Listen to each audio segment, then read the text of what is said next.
Hi everyone. In today's tutorial, we will show you how to choose a template in Canva. This is a great way to start designs quickly using professionally made layouts. On the Canva dashboard, to choose a template, all we need to do is click Templates on the left side of the dashboard. We can see them right away under the Home section. Once we are in the Templates area, we will see many different types of templates to choose from. If we want something like a card or a cartoon-style design, those options will be right here.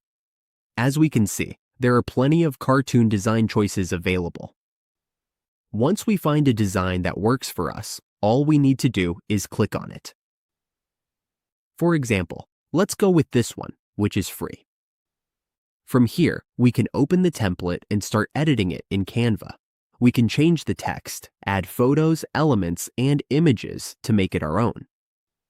This way, we can browse, pick, and customize Canva templates to suit our needs. It saves time, improves the quality of our designs, and gives us a solid starting point for any project, whether that's a social media post, a presentation, or a flyer. With this simple process, we can work faster and create great-looking designs with ease.